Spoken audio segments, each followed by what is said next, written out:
Bonjour à tous, moi je suis Oriane Signé, étudiante à l'UFR Droit à Besançon et bénévole à l'UFC Que Choisir. Aujourd'hui, je vous propose de nous intéresser au chèque et surtout à la question de savoir si le chèque peut être considéré comme une espèce en voie de disparition aujourd'hui. On le sait tous, le chèque a longtemps occupé une place centrale dans les transactions en France. Étant un moyen de paiement écrit et traçable, il a été pendant des décennies un instrument privilégié pour les ménages, les commerçants et les administrations. Toutefois, depuis une vingtaine d'années, son usage ne cesse de décliner au profit de solutions plus rapides et plus sûres telles que la carte bancaire, le virement ou encore le paiement sans contact. Selon l'Observatoire de la sécurité des moyens de paiement, le nombre de chèques émis entre le premier semestre 2023 et le premier semestre 2024 a reculé de 12,4%.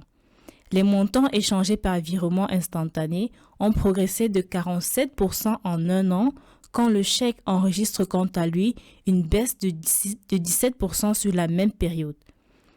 La tendance est encore plus marquée si l'on considère que les jeunes générations qui l'utilisent très rarement, voire jamais. À l'inverse, les cartes bancaires et les virements instantanés connaissent une progression flagrante. Plusieurs raisons peuvent expliquer ce recul. D'abord, le chèque est perçu comme un moyen de paiement lent et contraignant.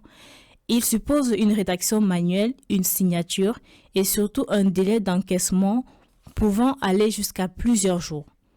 Dans une société marquée alors par l'immédiateté et la fluidité des échanges, ces délais paraissent très anachroniques. Ensuite, le chèque présente des risques de fraude, car malgré les dispositifs de sécurisation mis en place, il reste plus vulnérable que les transactions électroniques. Les banques, de leur côté, encouragent elles-mêmes l'abandon progressif du chèque en facturant même parfois certains services liés à son usage, alors que la carte ou le virement sont proposés gratuitement ou à moindre frais. Enfin, la crise sanitaire de 2020 a accéléré le mouvement. Le développement massif du paiement sans contact par carte ou smartphone a habitué les consommateurs à privilégier les moyens rapides et universels.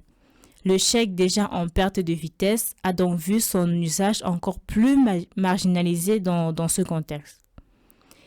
D'autre part, l'article paru le 28 septembre dans le Républicain Lorrain souligne que malgré le recul de l'usage du cash en Europe, l'argent liquide conserve cependant une fonction de valeur refuge.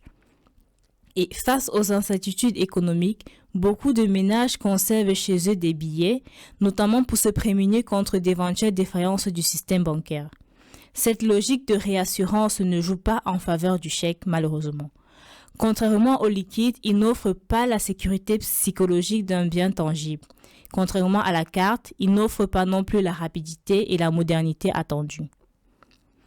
La disparition progressive du chèque n'est pas sans effet. Pour certaines populations, notamment les personnes âgées ou les ménages peu à l'aise avec les outils numériques, il demeure un repère très pratique. De nombreux loyers, cotisations associatives ou paiements scolaires étaient encore réglés par chèque il y a peu. La transition vers d'autres moyens de paiement nécessite alors un accompagnement afin d'éviter une forme d'exclusion bancaire. De plus, la fin du chèque pose la question de la traçabilité et du contrôle des transactions. L'argent liquide, en dépit de son recul, échappe encore partiellement à la surveillance numérique, ce qui explique alors son attrait en temps de crise. Le chèque, quant à lui, offre un compromis. Il laisse une trace, mais reste accessible cependant, même sans carte bancaire.